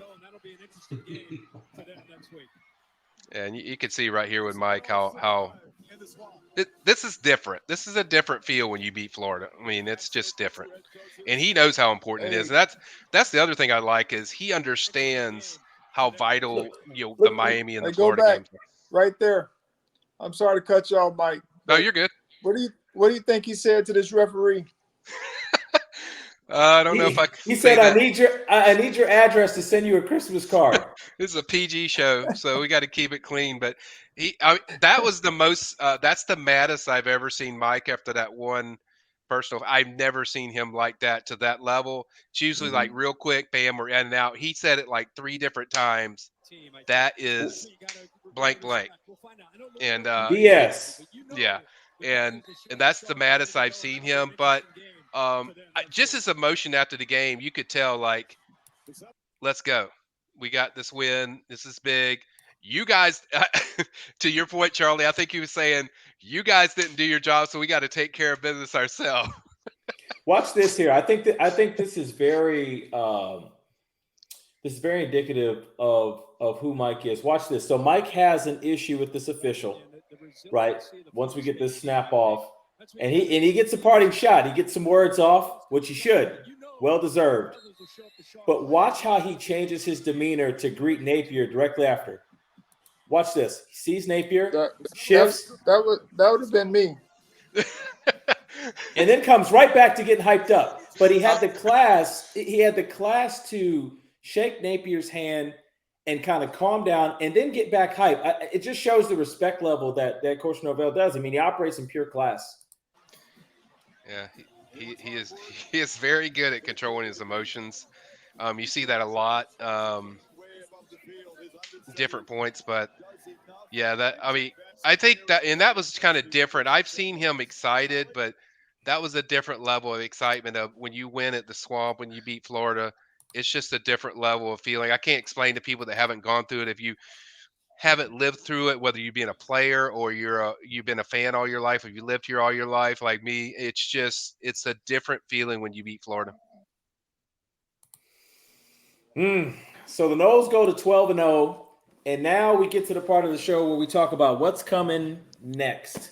We've got the Birds, we've got the Redbirds, Louisville, and North Carolina ACC championship game. We're back playing for a title. We've already got one title in tow, state title, second year in a row, and now we are playing for the ACC title. Thoughts on next week's matchup with Louisville? We'll start with you, Charlie. What are you looking forward to? How do you think we fare going into that matchup? Well, I mean, we fare well against everybody, regardless of who we're playing. We have that type of team, even without JT. I think we have a complete team, as we showed on Saturday. And Louisville, I was hoping they won because that would give us a little bit more street cred with people. If they were, a top-tier team, one of the top 10. I think they were 10 at the time. And so now they may drop out of the top 10, which, at this point, we just want to win the game, just so we can be 13-0. And if people don't want to put a 13-0 Power 5 team into the Final Four, then that's shame on them in a lot of ways. So we just got to control what we can control. We got to get better from offensive standpoint where we can start the way we kind of finish, putting drives together, all those types of things early on. I do believe it will be a little bit different now that we've had one full game under Tate's belt. And hopefully, as Michael mentioned, we can take the plastic off earlier and give him some easy throws, but let him be down the field. Yeah. But I give her. I mean, with our defense and special teams, we have a complete team, and I think we'll have a great chance of winning the ACC championship for sure. Kez, what do you think about next week's matchup? Does anything stick out? What would you like to see, I guess, done a little different? We all expect to be successful. No disrespect to Louisville, they're a worthy opponent. But given what you saw in kind of a raucous, I would say it's a top 5 environment in college football as far as intimidation. I mean, that place is loud and a lot of energy. What would you like to see done differently or built upon having that win in the Swamp under our belt next week? I think the championship game, what you do is right here, you got film to be able to watch and see the weaknesses, and if you've lost a game or if you won some game, people they've found some things that are your kryptonite too as well. So we'll be looking at Louisville's, and probably already have looked at Louisville's game plan to see where they're weak at, where they're strong at, and we'll probably utilize some of the things that we're good at to be able to take advantage of those things. And so that part is there. Now the thing that they don't have on us is they don't have a offensive. They don't have enough film on Tate to be able to kind of get a synopsis, and that's an advantage for us. It's an advantage for them because we don't know all the things that Tate is good at and that we're good at with the offense under his hands, but then they don't know as well. It's because they only have one game film worth of, really a game and a half film. Well, they're basically 2 games worth of film of Tate playing and finding out what he's good at, what he likes to do, what are his tendencies, all those different types of things like that, like they would have if we were with if JT was the quarterback. And so it's gonna be a little bit of an advantage and disadvantage for us going into that game. But I think what we have currently now, I think I like it because we believe that we belong, and we go out there, we play 4 quarters, and we don't give up. We don't go out and lose games. And so that's my anticipation of this game, is that we won't go out there and we won't quit. We won't give up games. We won't have bad plays lead to more bad plays. We'll keep playing really good football, defense. All right, and we'll make plays on offense with our guys to be able to put ourselves in a position to be successful. Yeah, and Coach Mark, do you have anything that you want to add to that, just from a preparation standpoint, or just what we can build on after this win in the Swamp? Just huge win, get state title, go beat the Gators in the Swamp. You know, we got to carry the momentum, because now it's, job's not finished. We got an ACC title to win. It's one of the goals that we have every year at Florida State. It's one of the 3, state title, ACC title, national. So now number 2 is on the chopping block here. What do you see us doing differently or building upon going into this game? My faith tells me that things happen for a reason. And what an opportunity. If Jordan's going to go down, what an opportunity for him to go down when he did, that we can work Tate in and have an opportunity to work him in against a losing team in Florida, get him great experience to where you're not going to have him plastic sealed up when you're rolling into the ACC championship game, which, you can make the argument they could have come out slinging it against UF too. But I think that's a gift. If you go, man, why did that have to happen? Well, if it was going to happen, good thing it happened when it did, because now we've got momentum going into the championship game and potentially a college football playoff game. And then, just taking a peek at Louisville, well, they turned the ball over, taking a peek at their team stats, they turned the ball over, 16 times. And 6 of those occurred in their 2 losses, which you could say, yeah, if you turn the ball over, you're going to lose games. True. But each of those games were really high scoring games, so the expectation for me, I think there's going to be some points put up on the board. I like the way our defense stacks up. I think, Michael, you were saying it earlier, and Kez, you just said it. Our guys know they belong, and many of them returned this year instead of going into the draft, because they wanted to prove it to themselves as much as to anybody else, I think, that they belong. So now we're rolling, and it's going to be really exciting to see a disciplined, cultured, well put together team with a great coaching staff. What can they do with an air quote backup quarterback? And what kind of noise can they make going into a championship game? And if they win that, they're not going to be able to keep them out of the playoff. I don't see an opportunity for them to be able to do that, especially with what this team can do and having a second and third string quarterback contributing to it. Yeah, Mike, do you want to add anything to that? I know we've talked at length about the expectations just going into the season. Here now, it's ACC championship week, going in 12-0. I mean, very few people had us pegged. Although I will say I had us pegged at 12-0. You can attest. He did. No, I said we'd be a playoff team. What are you looking for going into this game Saturday? Yeah, I think all the guys have said great points. I think you want more consistency of. I think it was like, if this injury happened at any time other than when it happened for Jordan Travis, I think it would be a much more difficult obstacle. Like if it happened during the Florida game or late in that game, it happened in the first quarter. He could get his feet wet. He could get his work in. Then he played in a hostile environment. I think that's a big deal when you play. Mike said it many times. He's like, I want my kids to feel uncomfortable. Like, I don't want you to feel comfortable with situations. So I think that's a big deal where you'll have a full game now. I do disagree a little bit with Kez. They do have a little film on Tate because he played against Louisville for basically that full game, but that was a different staff. Maybe he might be a different player than what they saw last time. But even at the same time, I think you have so many games now under Tate. I think it's now you can really be comfortable in calling whatever you need to call. And sometimes Mike said the calls against Florida where some of them were, nothing to do with Tate, and some of them were just, hey, you just didn't see the right things. But I think just continue to be who you are. Let Tate be who he is. Let this team be who they are, and just go into this game very, business like that can have all year. If you look at it, and I think the main thing for me when I watch these teams who FSU plays, I want to see FSU make these teams uncomfortable. And when you get them uncomfortable, that's when we start to see FSU rise and start taking control of the game. So that's what I want to look for is FSU making Louisville uncomfortable. I've watched Louisville several times. Seems to be some struggles in the back end, the secondary. They give up a lot of big plays. Mark had some good points about their turnovers, but really the games that they've lost, the teams have made their quarterback uncomfortable. They lost to Pittsburgh 38-23, and then they are 38. It was a big deficit. And then 31.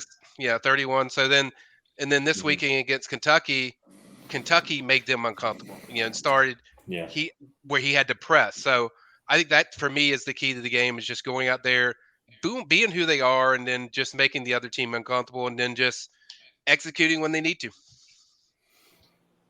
Yeah, I think all those are fair points. I think now that it's championship week and we're this close to getting back to standard nationally, been a top 4 team really for the last, really all year, but really for the last 8 weeks, we've been top 4 considered. I think this is an opportunity to just go show the country who we are. I mean, you don't want to put a score on it. It's a standard, though. I mean, you want to go in there. You don't want to play overly emotional, but you want to go in there and let your presence be felt right off the bat. We don't want to be playing from a 12-0 deficit. Go out there, smack these guys in the mouth, go score your first couple possessions, get off the field early, create some turnovers. And all these guys that came back, it's like, here's your moment. You have to be a great teammate, but you have to be selfish at the same time in doing your job. Do your job to the best of your ability and make your presence felt, because if you got 11 guys on the field doing that, the end result's going to be beautiful, but you can't just do it for yourself. You got to do it for your brother. And more importantly, you got to do it for your family and for the university and the standard, which is why these guys came back. They came back to put Florida State in the light where it's nationally respected. They've done the work to this point, beat LSU 2 years in a row, beat the Gators 2 years in a row. If you call Oklahoma an SEC team, we're 5-0 against the SEC last 2 years. It's time to take over this ACC conference, and we are now the standard. I mean, obviously, you go out there, you exercise the demons down in Death Valley, get the big win over Clemson. Now it's just a culmination. It's like it's not going to be thoroughly believed until you go out there and you do it Saturday night.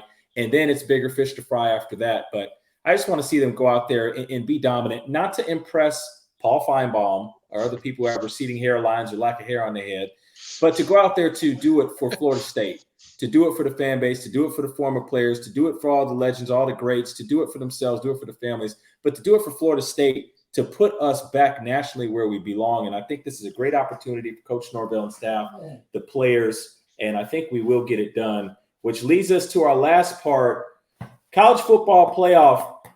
Should we pay any attention to it or not? Coach Charlie, you told me put them in the position, win all your games and put them in position.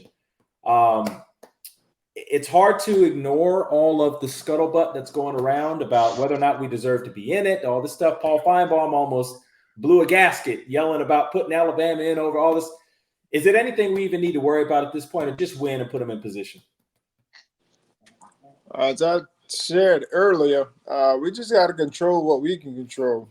We got to execute at a high level, ACC championship game in all phases, and win the game. Whether it's convincing or whatever, because you're starting to look at other teams that are playing competitive games, and the games are close.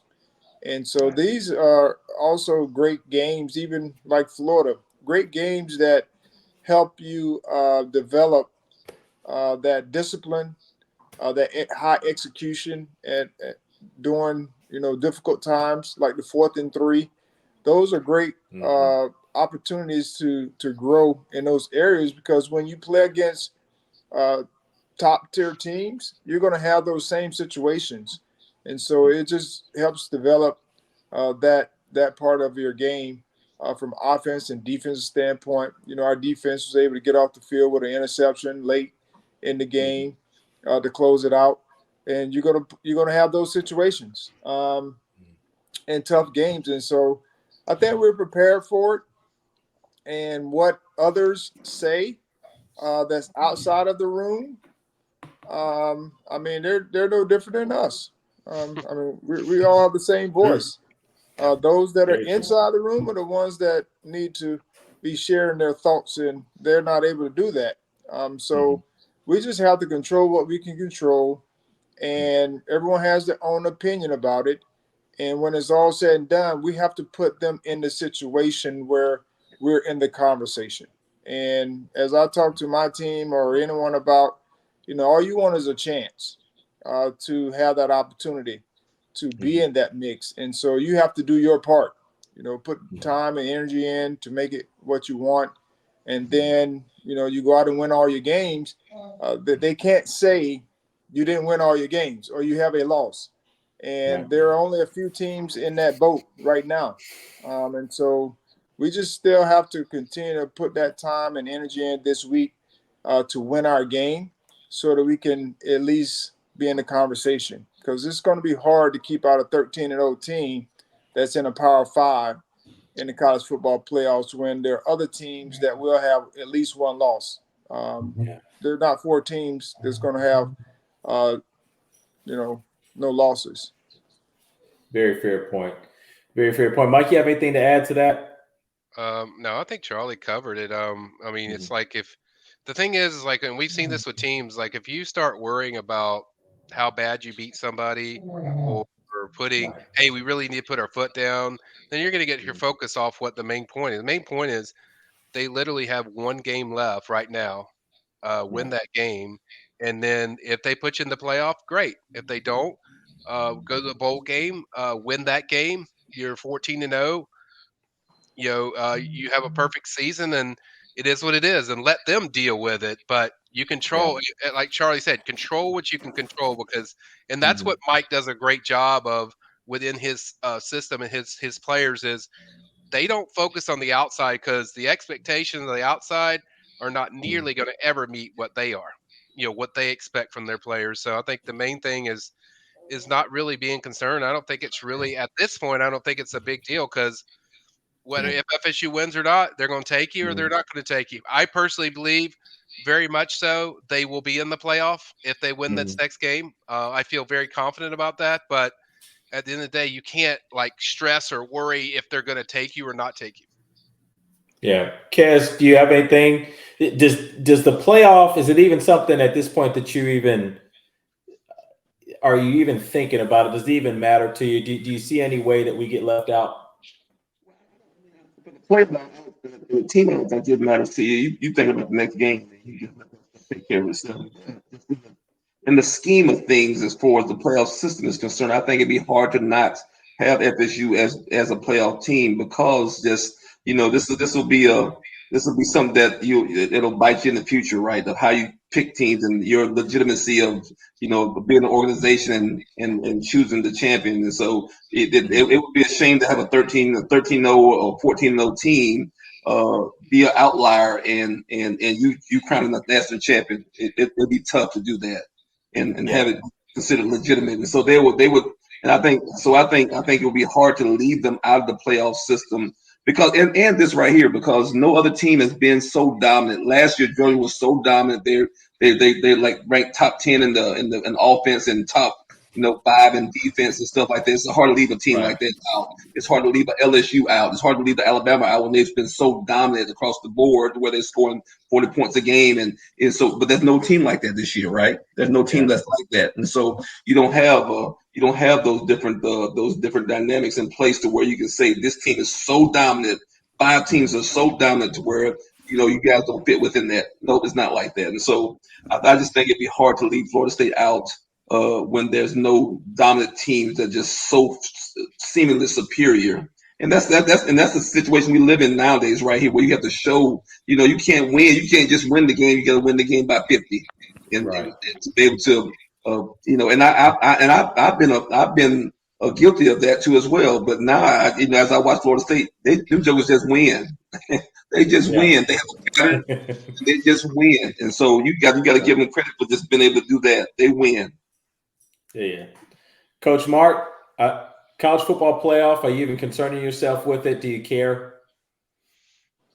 Yeah, I think you acknowledge the pathway to get to a national championship when that's the goal. And so, but I don't think that it's part of the conversation at all for the team. It's like Coach Ward said, you control the controllables. And if we win our games, Coach McCorvey says that. We win our games, then the rest of it will just kind of take care of itself. Cream rises to the top. It's no different from being down 12-0 in the swamp and just keep doing what we do. And the final outcome is going to take care of itself. We also don't know, in the God's grand scheme of things, right? God doesn't care about this team winning or losing. We just want to play to the best of our ability, right? When you do that, and if you truly do that, things have a way of bouncing a certain way for you. And not all the time, but sometimes. And so in the championship games, while Washington's playing Oregon here this week, we don't know how that ball is going to bounce. And then we might have another team on the board with one loss. And we can't shadow fight when we don't even know if shadows are there or not. So worry about what you can control. And I think we all said it in just different ways.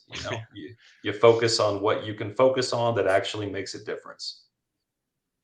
Yeah, I think that's all fair points. I would like to get the last question to Charlie and Kez. You guys were there during, the real beginning of the elite phase of Florida State. Late 80s, super early 90s, 90, 91. We were kind of cutting our teeth, getting to the point where we could compete for a national championship. Had some kicking issues. We won't bring it up. But that 92, 3, 4, that's right when we got to the point we could win national championships. When you watch this group now, having had your run, then we had a couple of years where we went and we didn't get it done. The 99 team went wire to wire, got that done. And we tapered off. We got back right under Jimbo 2013. What do you see with this group now under Coach Mike Norvell that you like, and how close are we to getting back to where you guys had it when you were there? Well, I guess I go first, Charlie. Well, I'll say this right here, that I think the biggest thing is culture. You got to get guys to be selfless and want to play, but then also you got to be able to have enough talented people to come and be able to do that same thing too as well. It's one thing to have one or two guys that are talented, and then if you lose them, then the whole team falls apart. But if you got a bunch of guys that are talented, that are willing to do the necessary things, right? They're willing to discipline themselves, but also, are willing to be, and then have the culture of, consistently building talent right behind each other. When you can play a game and then you guys back up, I complained about backups earlier, right? Guys being in, but if you got guys that come in the game and get experience, and then you don't have to reload every year with young guys building back up. Those guys are already on the roster, and they're playing the year before, and they got some experience, and they jump right in there. That's when I feel like you got something. Is when you can be able to do that. When you got second string, say your second string receivers or your third string tailback, they got about 300 yards, and they're on the start to become a player, and then the next year they become a player. Right, your second string defensive back, right? Third string defensive back. Those guys are getting some snaps in the game, and they already got their confidence the next year, and they're in position to start rolling, right? And so that's when I think you really got it, is when you got those guys all over the roster, and they've already been eating a little bit, and then they just want to eat a little bit more the next year. And then you got another guy behind him to be able to follow behind him the next year. That's when I think you got it. That's when I think you got it. That's when you can't control, to me, you can't control if you win a national championship. You can control the circle that you work in, right? You're in the circle to be able to win a national championship right here. Then just one year it falls into your plate, right? But then if you're not in the circle, right, you got no chance of falling into your plate. And so you got to be in the circle, the cycle, to be able to hit that thing. We were in a cycle a bunch of years, right? And then one year we hit it. Right, but we were in a cycle a bunch of years because we were in that stratosphere, and so that's why I think those opportunities come. Okay, Charlie, you got anything to add to that? Yes, those are all great points, and I want to thank a couple things. I like to add to that. As far as the culture is, Kez mentioned about the depth. One of the things that Coach wanted to do is feels like we have is quality depth. That was one of the things that we had when we were making our runs. We had quality depth. You just to share, as we all know who Warwick Dunn is now, but his freshman year he was fourth string at one point during the preseason, and he jumped from fourth to, competing for, second team with Marquez Smith. And so, that is what quality depth looks like. And that's what Kez was talking about, the younger guys getting opportunities and taking advantage of their opportunities and being able to build off of that. And then, just the mentor part. We didn't play. I know I didn't play until my junior year, and that was a norm for most freshmen. I mean, you may have a couple freshmen get in there and play early on, but most of the freshmen, we it wasn't until like two years that we had to get we didn't get an opportunity to play. And so the older guys were mentoring us in a lot of different ways. And, that is how we learn. And that is what's going on currently. We have veteran guys that came back, and one of their roles is to mentor the younger players, which they're doing. And so that's when your program is in the right place, when you have that type of leadership on your team, along with talent. Plays a big part as well. And just to be able to have, you think Keon Coleman, Johnny Wilson, Bell, I mean, all those guys are on the same team, and they're all transfers. Mm-hmm. And so it's only one football. And you very rarely see those guys getting upset about, I mean, they don't make a big stink about not catching the ball and how many targets they had and all those different things. And coaches found a way to keep them all involved. Keon doesn't get as many targets as a receiver. Well, let's put him at punt returner. Give him a chance there. And that's what quality coaching looks like as well. Finding ways to be able to get your key players in key situations to be able to help the team be successful.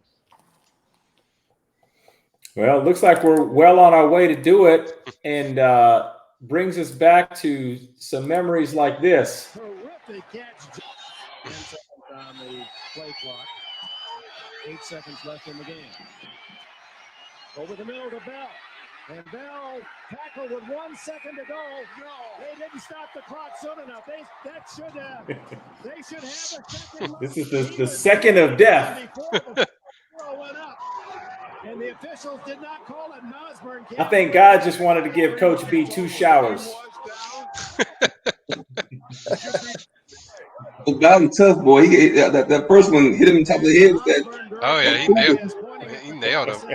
Saying what we did, that 45 yards to steal it from Florida State and to give Cinderella, Nebraska a tremendous win and a national championship. And he hooked it left. Florida State wins. There you go. Yeah, I tell everyone this several times. When it's your first one, it's like the feeling the next morning. I was there at the Orange Bowl. I watched it, and to be in that place when that first happened, you go to Sunday morning and everyone gets their paper and you're waiting for something else to get in the way. Is somebody else going to win the championship? And like, it isn't real. And then when it finally hits you, it's just a wild feeling. I mean, I can't imagine what Charlie and those guys are feeling when it's there. Well, you're kind of happy that you won.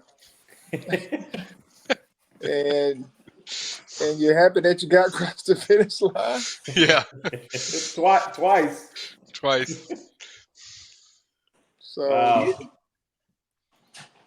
no, to me, it was sad that it was over. The ride was over. It was actually a fun ride just to be, have all the success you had, and then to kind of realize that the game is over. It was kind of like, wow, it's done. And so yeah. Well, that's what we're building back up to, fellas. Got a big game next weekend. This was an awesome breakdown. A lot of in-depth stuff, a real treat. Thank you, Coach Kez. Thank you, Coach Charlie. Thank you, Coach Mark, for coming by. My main man, Mike. That was a real treat. Big game next weekend. this college football playoff stuff doesn't mean a lick if we can't go out there and get an ACC title. Already got a state title, looking for an ACC title. The Noles are going to be rolling into North Carolina, Charlotte, I think it is, and we're going to be looking to do some damage and come out there with a victory. And like you said, Charlie, let's put the pressure on this committee, and then let's pay ourselves. Let's put ourselves back where we belong as champions ×2, and hopefully we get a shot to go ×3. You gentlemen have been great. We're going to do this again. Appreciate you. Happy holidays. God bless you and your families. And we're going to see each other soon. Thank you guys so much for all of this. Go Noles. Go Noles. Hang with y'all.